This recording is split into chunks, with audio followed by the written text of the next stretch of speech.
This video is sponsored by Skillshare. For a limited time, use the link in the description to get a free trial of Skillshare Premium.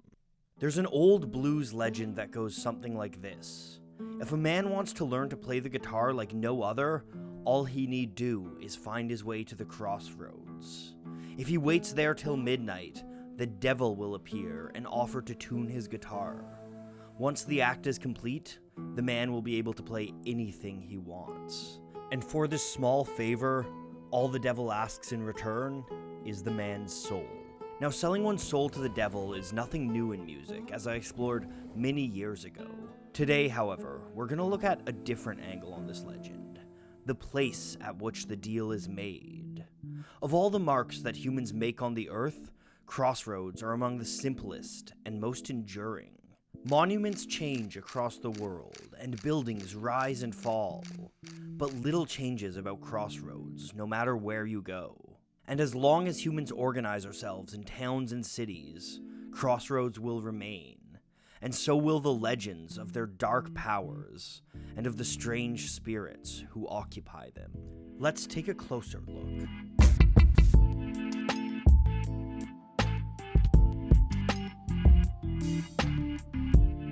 The Crossroads story that we know best was probably first told by Tommy Johnson, who is known for his wailing yodel.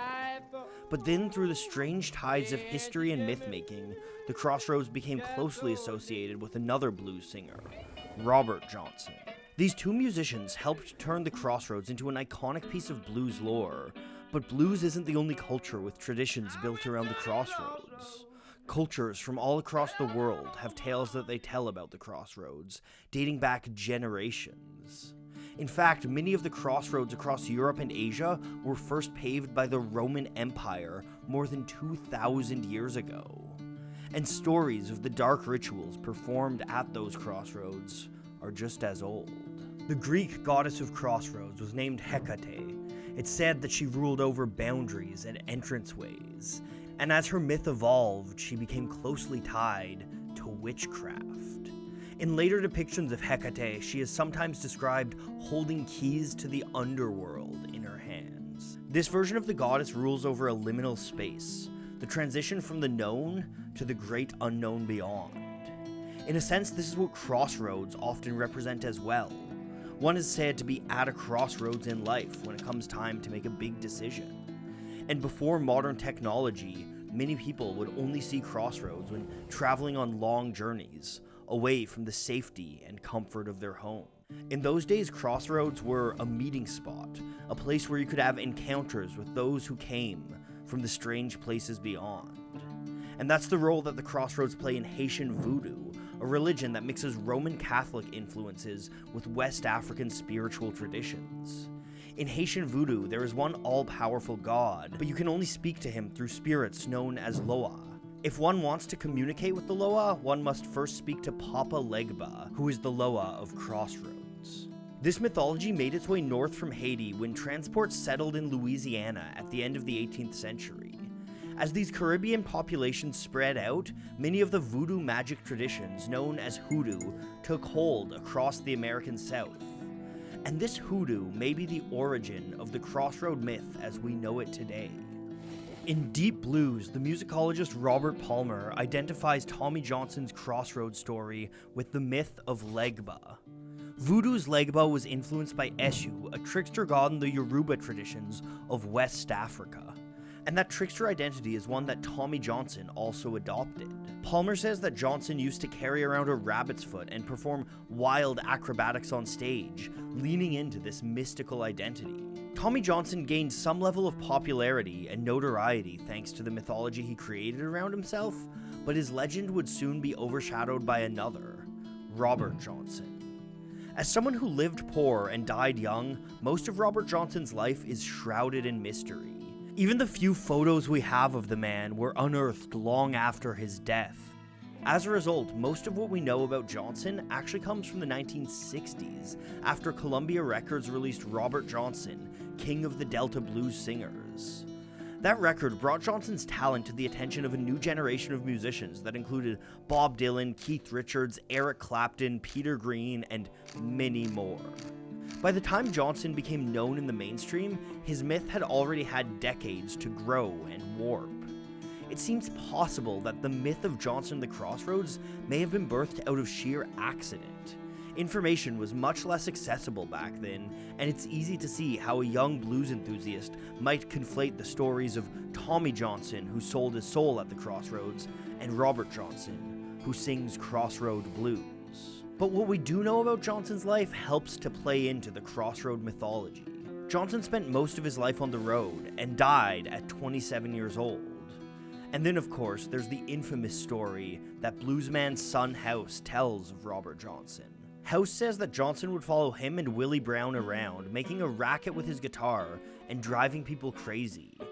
Then, one day, Johnson disappeared. And when he came back, he was playing the guitar like nobody had ever seen. As compelling of a story as this is, there's some details omitted that we now know. When Johnson disappeared, it was because he went to Martinsville, where he met his mentor, Ike Zimmerman. Zimmerman was a blues guitarist who had his own piece of dark mythology. There were rumors that he learned to play guitar from practicing in graveyards at midnight. Whatever the truth of Zimmerman is, we know that he helped turn Robert Johnson into a legend who would shape music history. Johnson is seen today as the grandfather of rock and roll, and that comes not just from his virtuoso playing, but also from his mythology. For much of its history, rock has been an affront to social conservatism, and so it's been labeled as evil, devil's music. As a result, many musicians that followed in Johnson's footsteps have played with occult imagery in their music. Johnson's songs set an early precedent for this. Some of his lyrics contained references to hoodoo magic. In Hellhound on My Trail, Johnson sings about sprinkling hot foot powder on his doorstep. This is a hoodoo tradition meant to ward off unwanted visitors. The desperation of that song helps to play with the devil myth. Johnson would have you believe that the reason he travels so much is because he's fleeing the devil. But there's another darker specter that hangs over blues music, and it can help us contextualize much of Robert Johnson's haunted life. Most of the Delta blues musicians were only 1 or 2 generations removed from slavery, and the scars that it had left on the land and her people were still fresh. A story of hellhounds chasing someone might seem fantastical now, but to someone whose father or grandfather was a runaway slave, the image of being chased down by hounds took on a much more real meaning. Robert Johnson's most iconic song takes on a new meaning when put through this lens as well. Crossroad Blues never actually mentions any kind of deal with the devil, but what the first take of the song does mention is the sun going down.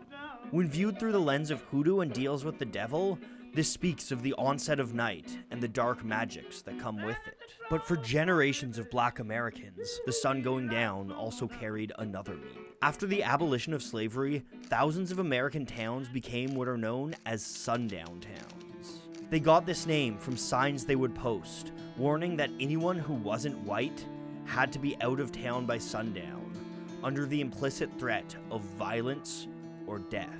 And it wasn't just towns. Some counties and even the entire state of Oregon banned Black Americans from settling. Sundown towns existed before Johnson was born, and they were still around when he had his posthumous renaissance in the 1960s. For a traveling bluesman like Robert Johnson, the sun going down meant the threat of something far more tangible than the devil: lynching.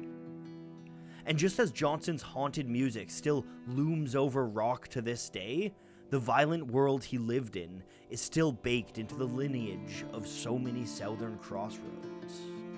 But there's one more factor that plays into Robert Johnson's Crossroads. Before he allegedly sold his soul to the devil, Robert Johnson married a woman named Virginia Travis. They lived together on a farm until she got pregnant and decided to travel home to Penton, where her family could take care of her. When the time came for Travis to have her baby, Johnson slung his guitar around his back and traveled up the highway to meet her. When he arrived in Penton, Johnson was expecting to be greeted by his wife and new child. Instead, he was met by her family, who informed him that both Virginia and the baby had died in childbirth. Her family scolded Johnson, saying that he should have been at her side and not out playing the devil's music. This tragedy is present in a lot of Johnson's music, especially Crossroad blues. One way or another, the Crossroads represent transition and change. They can be the cruelties of fate and tragedy, the movement across a landscape, or the transition from one world to the next. Crossroads are always going to be a liminal space, something passed through en route to greater or darker destinations. When Tommy Johnson told his tale, and when Robert Johnson sang about the Crossroads, neither could have possibly known the monumental changes they were about to bring on. Because the Crossroads and the Delta Blues that they helped to create were not the final destination. Instead, they're a key landmark in the incredible journey that brought on rock and roll, and in doing so, changed the world forever. If the legends are to be believed, selling your soul to the devil is one way to achieve guitar greatness, but honestly, it's probably not the most pragmatic.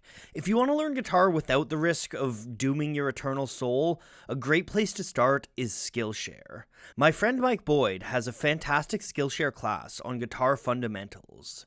In 12 short lessons, he'll teach you everything you need to know to set you off on the path to guitar greatness. But maybe you already know how to play the guitar. If that's the case, there's plenty more courses to choose from, and there's always new courses on the way. One that I think pretty much everyone could benefit from is Ali Abdal's new Productivity Masterclass. That class will teach you some essential skills to help get your life in order and make the most of your time. Skillshare is honestly a fantastic place for self-improvement, whether it's to advance your career, find a new hobby, or just to learn something for the fun of learning. If you've got something you've been looking to take on, why not give Skillshare a shot? The first 1,000 people to click the link in the description will get a free trial to Skillshare, and after that, it's less than $10 a month. Skillshare really is a great resource for self-improvement, and checking it out does a ton to help support my channel. So follow that link in the description to let them know that I sent you, and to get a free trial so you can start learning whatever it is that you want to learn. Thanks for watching.